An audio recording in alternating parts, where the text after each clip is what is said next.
ভয়হীন পরিবেশে এবারের ঈদ উদযাপন করছে জনগণ। তারেক রহমান তারেক রহমানের এই বক্তব্য কোট করে চ্যানেল 24 শিরোনাম করেছে। এটা সত্যি, এই প্রথমবারের মতন বিরোধী যত নেতাকর্মী ছিলেন শেখ হাসিনার বিরুদ্ধে আন্দোলনে, তাদের মধ্যে একটা ভয়হীন পরিবেশে, এবং আমি যেটা জানি যে বিএনপি জামাতের প্রচুর নেতাকর্মী যারা বিদেশে লম্বা সময় পালিয়েছিলেন বা আত্মগোপনে ছিলেন বা দেশান্তরী হতে বাধ্য হয়েছিলেন, তারা এবার ঈদে এসছে এবং তারা সেই ভয়হীন পরিবেশে ঈদ উদযাপন করছে। কিন্তু এটা কি আসলে সবার জন্য সত্য? সবার জন্য সত্য না, কিন্তু সংখ্যাগরিষ্ঠ মানুষের জন্য সত্য। আগে 15 বছর ধরে ঈদ ছিল আওয়ামী লীগের, ঈদ আর কারো ছিল না। অন্য সবাই দৌড়ের উপর ছিল, সবাই, গণমাধ্যম কর্মী বলেন, রাজনৈতিক কর্মী বলেন, যারাই শেখ হাসিনার বিরুদ্ধে ছিল তাদের স্বস্তি ছিল না। কেউ ছিল বিদেশে, আর দেশে যারা ছিলেন তারাও একটা সন্ত্রস্ত অবস্থায় ছিল যে কখন দমন পীড়ন হয়, কখন গ্রেপ্তার হয়, এরকম। এখন আছে, সেই পরিবেশ আছে, কিন্তু সেটা অল্প সংখ্যক।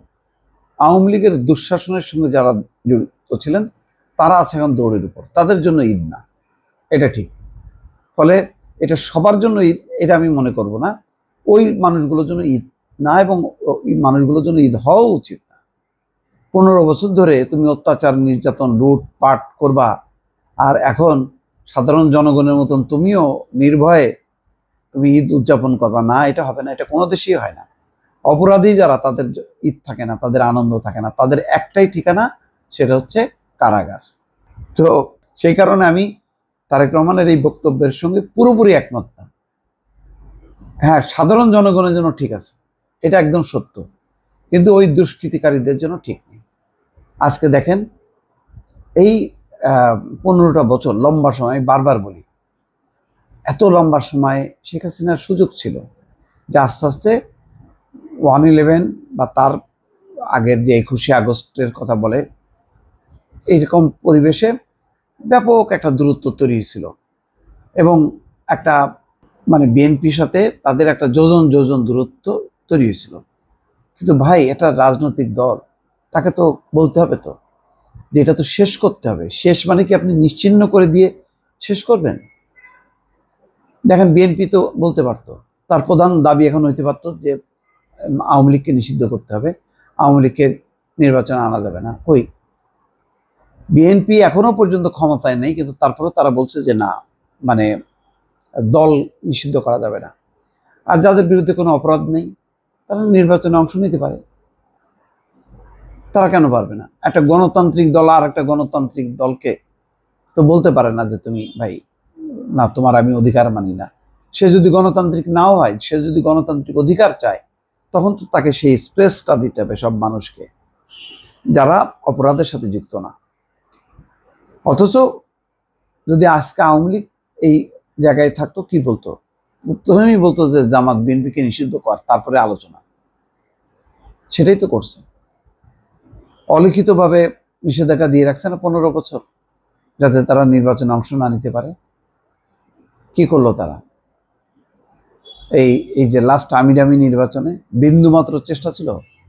আমেরিকার যেই ডোনাল্ড লু চিঠি পর্যন্ত লিখলো, সেই চিঠি নিয়ে দৌড়ে গেল পিটার ডিহাস সবার দ্বারে দ্বারে, তারপরেও তাদের কোনো হুঁশ হইল না। বললো যে না, সময় নেই এখন, আর নে, এখন সময় থাকে কোথায়?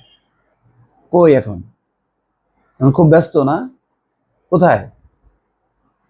1 মাস পর পর সিঙ্গাপুরে হার্টের সেই চেক আপ করানো লাগতেছে না? নাকি হার্ট একদম ঠিক হয়ে গেছে? খবরে যেটা বলা হচ্ছে যে দেশের জনগণ এবার দীর্ঘ 1.5 দশক পর গুম, খুন, অপহরণের ভয়হীন, স্বাধীন, সার্বভৌম গণতান্ত্রিক পরিবেশে ঈদ উল ফিতর উদযাপন করছে। রোববার নিজের ভেরিফাইড ফেসবুক পেজে এক স্ট্যাটাসে তিনি এই মন্তব্য করেন। তারেক রহমান বলেন, ত্যাগ, তাকওয়া আর সংযমের শিক্ষা গ্রহণের মধ্য দিয়ে মাসব্যাপী সিয়াম সাধনার পর ব্যক্তি, পরিবার, সমাজ এবং রাষ্ট্রীয় জীবনকে সুন্দর এবং পরিশুদ্ধ করার পাশাপাশি মুসলিম উম্মার বিশ্বজনীন ঐক্য, সংহতি, সহমর্মিতা এবং অনাবিল আনন্দের বার্তা নিয়ে এলো পবিত্র ঈদ উল ফিতর আমি বাংলাদেশ সহ মুসলিম উম্মার প্রতি আন্তরিক শুভেচ্ছা অভিনন্দন এবং মোবারকবাদ জানাই। ঈদ মোবারক। তিনি আরো বলেন, বীর জনতার রক্তক্ষয়ী গণ অভ্যুত্থানের মাধ্যমে ফ্যাসিবাদের পতন ঘটিয়ে দীর্ঘ 1.5 দশক পর দেশের জনগণ ভয়হীন স্বাধীন পরিবেশে ঈদ উদযাপন করছে। এবারের ঈদ আনন্দে তাই যোগ হয়েছে উচ্ছ্বাস, উৎসাহ এবং উদ্দীপনার নতুন মাত্রা। যাই হোক, এটা সত্য। তারপরেও যতক্ষণ না পর্যন্ত একটা স্বাভাবিক গভর্নমেন্ট রান না করবে এবং সব রাজনৈতিক দল পার্লামেন্ট বা পার্লামেন্টের বাইরে রাজনৈতিক কার্যক্রম না করতে পারছে, ততক্ষণ আমরা বলতে পারবো না যে সবকিছু ঠিক হয়েছে। সুতরাং এখনো মানে যাত্রা বাকি আছে, শেষ হয়নি যাত্রা, চলছে, চলবে। ভালো থাকবেন। আল্লাহ হাফেজ।